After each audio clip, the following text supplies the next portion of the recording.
Hey guys, welcome to Wrestling Daze and welcome to another WWE discussion video. We've done a couple of these so far and the feedback has been fantastic. Thank you so much for all of the likes, all of the comments, all of the suggestions. And we are actually going to look at a couple of those suggestions right now because we're going to use those to be the basis, be the reason for this video. These came from Wrestling is the Way and Hasib. So shout out to you guys. They said, could we do a top 10 of superstars whose characters, gimmicks need to change or need a refresh? And I really like that idea. So shout out to you guys. We're going to do that right now. Let's start, shall we? There's so much to go through. Let's start with Cedric Alexander. Cedric Alexander, when he first came in, he came into the Cruiserweight division, and he was in the Cruiserweight Classic. He has a 4.5-star match against Kota Ibushi that actually has the crowd chanting, please sign Cedric. That is what they're chanting. Like, he goes from being a bit of an unknown to the crowd actually saying, please sign Cedric. It's an amazing moment. Triple H actually walks through the curtain, grabs Cedric's arm, holds it in the air, and he's like, I hear you. I hear you. Like, Triple H is like, I can hear you. I hear what you're telling me. And so they do sign Cedric. And he actually goes on to be their Cruiserweight champion eventually. We will see that belt on Raw. We would see it on 205 Live. Obviously, in its later years, it would be used on NXT as well. But 205 Live in particular, that was a really fun show when it first started, and that was all about, like, the cruiserweights, and it was kind of their own show. The only thing I would say is that it never felt like that prestigious. Even though it had its own show, it was buried away on the network. No one was really watching or talking about it. But if you did watch it, it was very good. It had some really good stuff going on, and I really like Cedric in this suit. Like, there he is in, like, quite a nice purple shirt, matches the belt. We've seen him in a suit as well in the Hurt Business. So, for me, where Cedric is going wrong is, since all of that, we just haven't seen him. We're doing nothing with him. He wants to be with Bobby Lashley, then he's not with Bobby Lashley, like he was in the Hurt Business. The Hurt Business isn't really a thing anymore. So, he's just kind of stuck in limbo. He doesn't really know what to do. I think what we need to do, I think it would be great if we could have a championship for those, dare I say, smaller wrestlers. You know, I'm thinking your Rey Mysterios, your Ricochets, your Cedric Alexanders, your Mustafa Alis, your Santos Escobars, your Carmelo Hayes, the smaller wrestlers that are on the main roster and in NXT. I think you could have a champion that kind of represents those kind of fighters, very similar, of course, to the Cruiserweight Championship.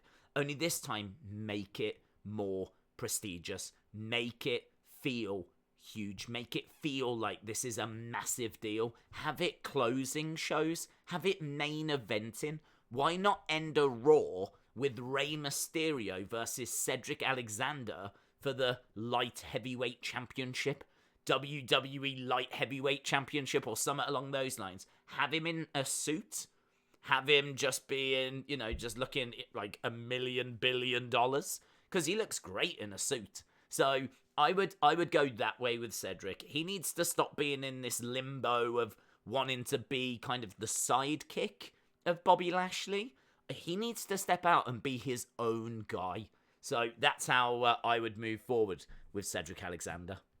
Next up, and this is a real straightforward one, Pete Dunne, a.k.a. Butch. In fact, more so Butch, but I really want to lose the Butch thing. Like, for me, Butch is just like a bad name. When I think of Butch, I think of the Bushwhackers, and that's not bad, but they were a comedy tag team.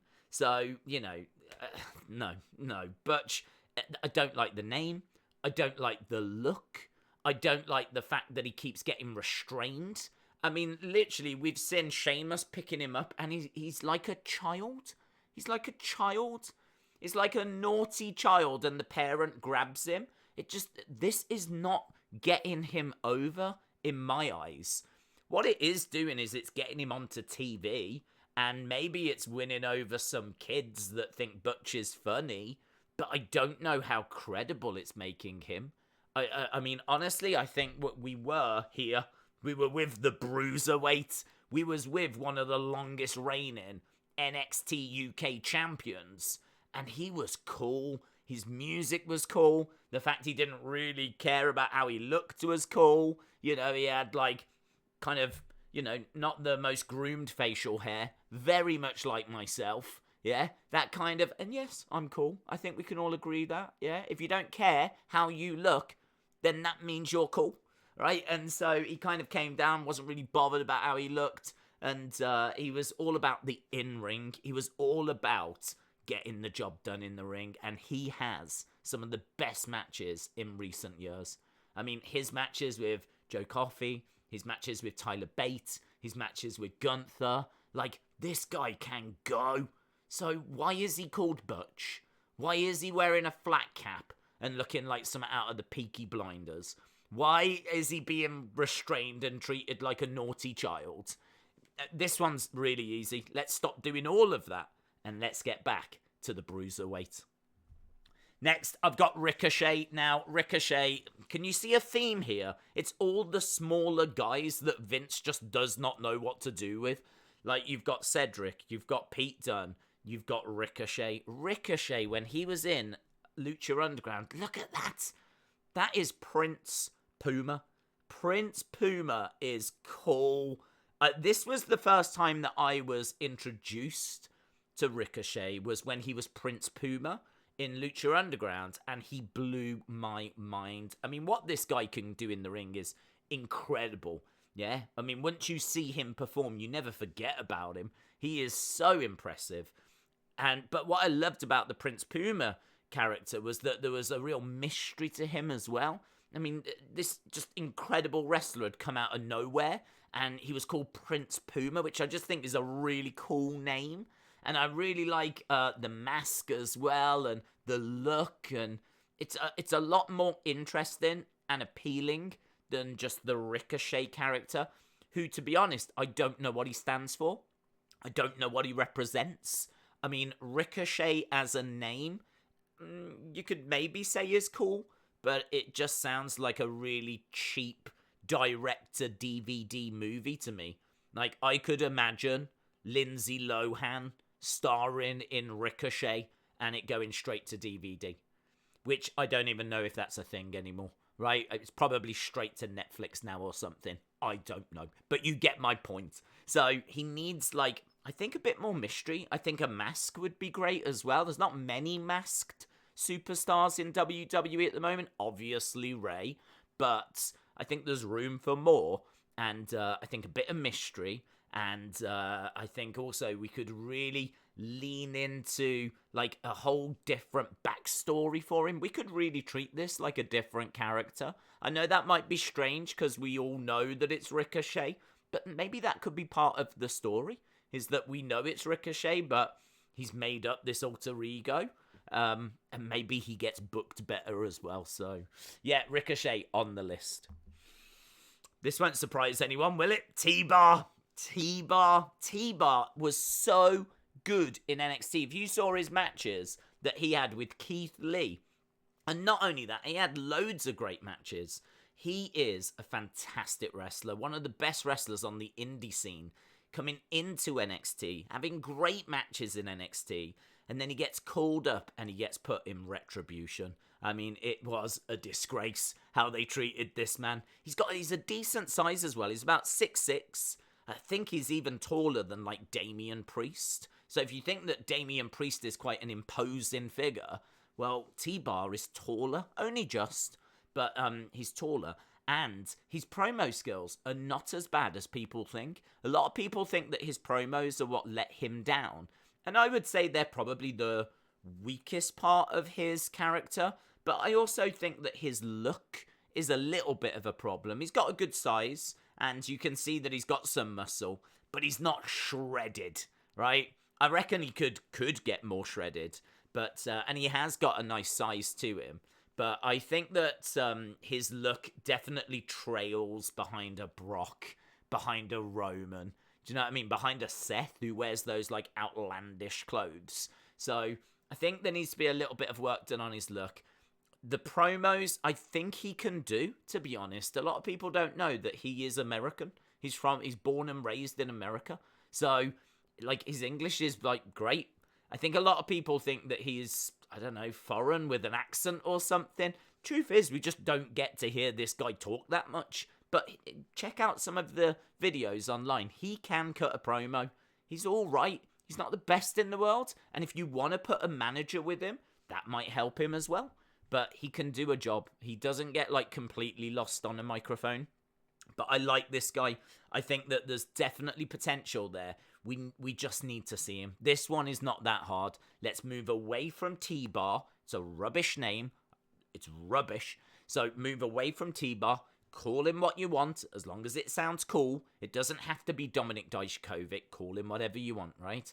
Frankie Jones. I don't care. But just go with something that sounds all right and use him. Get him going out there. Get him interacting with superstars. Use him in some backstage segments. Let's just get the ball rolling, shall we? Because this guy is talented. Next up, Doudrop. Not loads to say about Doudrop. The only thing I'd say about Doudrop is let's change the name because it sucks. And also, I think we turn her face. I think that she should really, and maybe I'm out of touch here, and clearly this is not meant to offend, but as a bigger woman, I think that WWE could be using her for, like, body positivity. I think that she could really be, like, an ambassador, a role model. You know, she could be kind of saying it's all right if you're not the norm, you know, the stereotypical look. And I kind of think that would be a real positive message. I would turn her face. When she first came onto the roster, she tells a great story about how Vince went up to her and he was like, "God damn, why aren't you dancing?" And he was asking her why she wasn't dancing. And she was like, "I just can't do that in the ring, you know, I don't know, it just doesn't feel right." But he was saying, you dance all the time. Like, in rehearsals, when you're just hanging her out by the ring, like, before the show starts. Apparently she's always doing, like, little dances. And she's, like, I think, quite a naturally happy person. And so he was like, "I just want you to do that. I want the crowd to see your personality." And she said as soon as, like, Vince said that to her, she got it.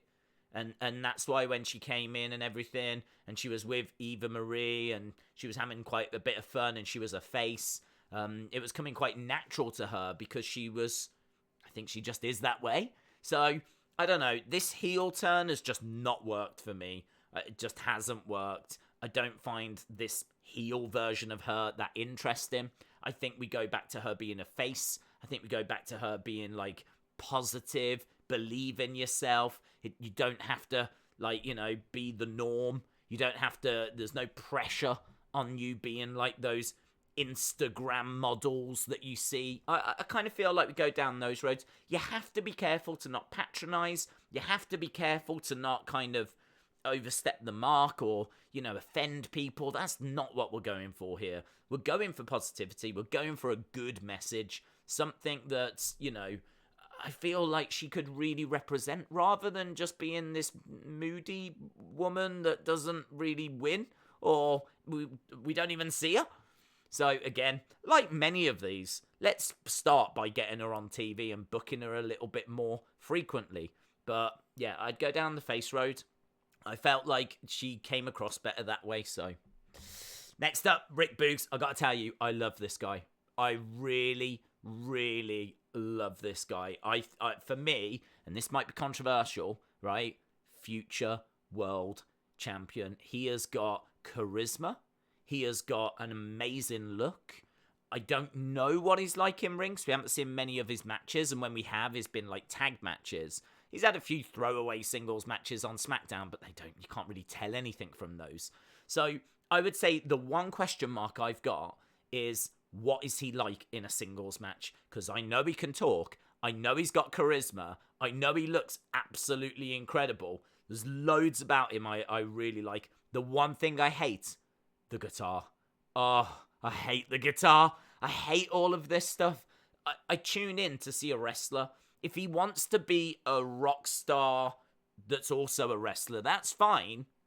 But I always like the honky tonk man. The honky tonk man, I mean, like, he did used to, like, mime playing the guitar, but we didn't get loads of stuff. It's not like every week he came out and played the guitar. You know, he was someone that could play the guitar, and he'd have a bit of fun pretending to play the guitar. But he was all about the wrestling, and he would use the guitar as a weapon mainly. The guitar mainly was a weapon. And there were certainly segments where he would do a song. I remember Honker Honker Burning Love. But the thing was, when he actually did a song, you were quite intrigued to see if he was any good. You was quite intrigued as to, how's this going to go? Is he actually going to do a song? Not like Rick Boogs, who is playing the guitar every week for Shinsuke, part of his entrance, just constantly got the guitar, constantly shredding away. Like, yes, he can play the guitar. Well done. I don't care, right? I don't care. Like, if he was really good at knitting, I don't need to see that either, right? I don't need him, like, knitting away as Shinsuke's doing his entrance, right? Just because he can play the guitar. I don't care. So, I want to move away from that, absolutely. And I want to go into something that I think is really interesting about him. He wears, like, these bright, outlandish colours. Let's lean into that. Let's give him, like, Macho Man robes. Let's give him bright colours. How about if he loves the 80s and he loves neon and he has his own talk show and it's got like an 80s background and it's all like Back to the Future and, you know, all the kind of 80s albums and music and record players and, you know, anything to do with the 80s. You know, maybe he absolutely loves the Macho Man as well and he loves the early WrestleManias. You could have like Hogan and Andre posters. You could have loads of things like up on a wall, and he could have like an 80s kind of backdrop, which would be amazing. We could do it on the entrance stage. You could have his own talk show segment that will show how charismatic he is. And I would lean into the 80s stuff. I just think that would be something really different, something really bright, really colourful, kind of really reflects his personality, and it moves him away from just playing a guitar and just really doing the same thing every week. Like, I'm over it. I don't know about you, but I'm over it. So I would go that way with Rick Boogs. Obviously, he's out injured at the moment, but when he comes back, that's the direction I would go. Next, Alexa Bliss. Now, we're not going to spend too long on Alexa Bliss because even Alexa has come out and said, I'm in limbo right now. Like, she said this the other week, that she's in limbo. She says that she's had more character changes, she thinks, than any other woman on the roster right now. Like, it is staggering, like, the amount of stuff that and changes to her character that we've been through. I've always thought that she would be great as the leader of a faction. I always thought she'd be great as, like, the leader of a Mean Girls type faction. I could see, like, Tiffany Stratton being with her. Maybe they're a tag team. Maybe they do something as a tag team. I could see her kind of... I kind of see her having girls doing, like, making a heel and having girls doing, like, you know, beating up other girls for her. I could really see her being a bit of a kingpin, if you will, or a queen pin. I could see, like, her pulling the strings as other girls go off and do her work for her. I really like that because it really positions Alexa as being, like, this really important head girl, if you will. And I really like it. I think it's really good. I could see her actually being, and her group being, like, bullies, and maybe Bully and Doudrop, or something along those lines, who's not called Doudrop anymore. Let's go back and stress that again. So, yeah, I know there'll be a lot of Alexa fans that won't want her to go heel, but she is, listen, she's great as a face. She's great as a heel. We saw her in NXT as a heel when she was, like, the manager of Blake and Murphy. She was brilliant, and she's been heel plenty of times on the main roster as well. So I would go that way. I think she can be a face, but I've just always liked that Mean Girls thing. It is, I will hold my hands up and say, a little bit like Toxic Attraction. Toxic Attraction are doing something similar down in NXT, but who knows, you know, maybe we could find a way of Toxic Attraction joining up with Alexa when they come to the main roster. Maybe Mandy Rose goes in a separate direction, or maybe Mandy Rose kind of joins forces with Alexa, and Alexa takes over Toxic Attraction, and maybe then Alexa and Mandy Rose feud, which could be really interesting. Mandy Rose, quite a long time NXT Women's Champion at the moment, so we could definitely see something along those lines. I don't know. That's definitely the way that I'm leaning, but if you can think of something better for Alexa, drop it down in the comments below. Next, we have got Xia Li, and honestly, I don't know what we're doing with this woman. She feels to me, I mean, she used to be the Protector. She's not the Protector anymore. I mean, I don't see her. We just don't see her, and I certainly don't hear of the Protector. It feels to me like she's kind of like Chun-Li from Street Fighter. I don't mind that. This one, I would say, doesn't need a massive amount of change. I think we just need to see her more. I'm not a big fan of her doing that kind of crazy entrance. I don't mind it where she comes out, she's doing all the martial arts stuff. I don't mind that if she's about to have a match. But, I don't know. I feel like actually, and maybe I'll regret saying this, it's a bit OTT. It's a bit like, it's such this, like, dramatic performance. Whenever I see it, I feel like applauding. And like, oh, well done for that. Like, even her entrance is like this crazy, like, martial arts exhibition. And you kind of like, oh, well done. But I don't know if it makes me look at her and go, oh, she seems cool. I don't really get that from it. So, I don't hate it. I don't need to see it all the time. Maybe if she just does it, like, once in a while or something. Maybe it just, like, the pay-per-views. I don't know, maybe something like that.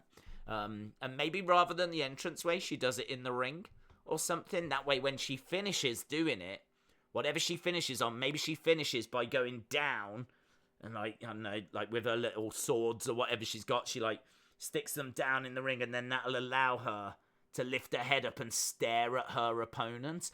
It reminds me a bit of the Hacker. I don't know if you've ever seen New Zealand rugby, but they come out before a game and they do this, like, traditional dance, and it's called the Hacker. And it's really powerful. If you actually Google it, I would recommend you do that and watch a video of it. It's really powerful. It's fantastic, and it kind of freaks their opponents out. It gets in their opponents' heads before they've even played the game. Their opponents have to just stand and watch as they're doing this traditional tribal dance all in unison. It looks brilliant. Maybe she could, like, move it to the ring, and then, as I said, finish it and then raise her head and stare at her opponent as a way to try and get into their heads. I'm kind of, at the moment, she does it in the entranceway. I don't even know if the opponents are watching, to be honest, so I don't know. But I really think with this one, get her on TV, a few little tweaks to her presentation. Let's see where we go from there. But I think her biggest problem is we just never see her. Next, we've got Veer. Veer, the coming soon thing worked. So, obviously, there was a lot of hype for Veer. But now that he's here, people have got bored, like, really quickly. So, I think we need to move on. And I think WWE know that we need to move on as well. Because you might remember from Raw the other week, he did this kind of weird flirty thing with Sarah Schreiber.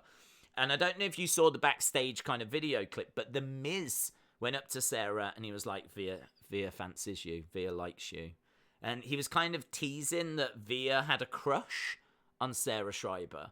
Now, I don't know if that's The Miz just having fun and teasing her, or if that's the direction they were going, and now this monster is going to have a crush on Sarah Schreiber. The other thing is that this was a few weeks ago, and obviously Triple H has taken over now. So what do we do now? I mean, are we still going to carry on with that as a story, or is that abandoned? So for me personally, I think I would make him, like, again, put him in a suit, and I think I'd make him like an Indian millionaire. I'm feeling a little bit JBL, definitely heel, and I'm thinking a bit JBL. I'm thinking that, I think him in a suit, I mean, I don't know if you've seen the pictures online of him, but obviously as we were waiting for him to arrive, he was just putting out, like, pictures of him going about his business, going about his life. He looks fantastic in a suit. He looks absolutely brilliant. And I just kind of think that if he was to come out in a suit, look really presentable, and cut a promo, we don't hear from him, so I'm not sure what his promo skills are like. He might need a mouthpiece. Shame that we don't have Malcolm Bivens around. Stokely Hathaway, he would have been good here, but I kind of feel like we need to move away from, this kind of monster screaming his head off, coming down. I ain't buying it. I'm not buying it. And so I think we need to go in a different direction. I think if he was like an Indian millionaire that was a heel, think along the lines of JBL, I'd be a bit more into that. And then maybe he could feud with like a face Jinder, and then ultimately, a face Shanky. And we could maybe, go down those roads. You see, the Indian market is massive. I think it was like something like 90 million tuned into WrestleMania in India this year. The numbers are insane. So you really do want strong Indian characters at the moment because that is a very important market for WWE. So yeah, let's try. Let's not lose him or anything. I'm not saying let's get rid of him. Let's still give him wins and, whatever. But I like the idea. I can just see him now when it's time for business. I can see him rolling his sleeves up. And I kind of like that look. So I'd go with that. And then the next one, I believe the final one, actually, Ezekiel. Now, for me, the joke's run its course. I think him being Elias and all this kind of stuff, I think there's a lot of people out there that would get back on board with it. We haven't seen it in a while. I think there's people that would get back on board with it. But for me, I think Kevin Owens kind of made himself very clear he's moving on. And I think without Kevin Owens freaking out about this, it's just not going to be as fun. So I think for me, I'm not crazy about going back to the Elias character. Because again, I don't care that he can play guitar, right? I don't necessarily need that. This Ezekiel character didn't really do it for me. It's really hard to know, what you do with him. I think you put him in a tag team. I know that might be boring, but I just don't find him to be that charismatic. I've never been a big fan of the Elias character. I did like the Ezekiel change, but I also knew that it was Kevin Owens that was really carrying that with his over-the-top reactions. And I just sort of feel like now, we've kind of hit the reset. Triple H is in charge. I can't wait to see what he does with him. But I think what I would do with him is move away from Ezekiel, find something different, and put him in a tag team with someone. And I don't know who that would be. I don't know if you go back to the Elias character or not. I don't know if we find a new character. We never saw Elrod, so we don't know what Elrod was like. But I think you could use him in fun segments. I feel like he is someone that brings fun to the show. So I would put him in a tag team, and they would be a jokey tag team. Maybe you partner him with R-Truth, and it gives something for R-Truth to do. We might be about to lose the 24/7 title. Who knows? So if we are, we're going to need something new for Akira Tozawa. We're going to need something new for R-Truth. So maybe Elias, Ezekiel, Elrod with R-Truth, and they're like a comedy tag team playing off each other. Maybe that's a better way forwards. So yeah, and that's it. I think that's 10. I hope that's 10. Otherwise, I've completely messed this video up. But awesome, guys. I hope you enjoyed this one. Let me know down in the comments below. And keep your suggestions coming in. I want your thoughts for future videos. We're going to look to do these probably every weekday. So Monday to Friday. Obviously, Saturday we tend to do UFC. Sunday, I'm probably passed out somewhere. So Monday to Friday, we'll look to do these. So I think next week we'll do a whole week of them. So get thinking of what you would like to see. Awesome. Thanks for watching. I'll see you again next time. Bye for now.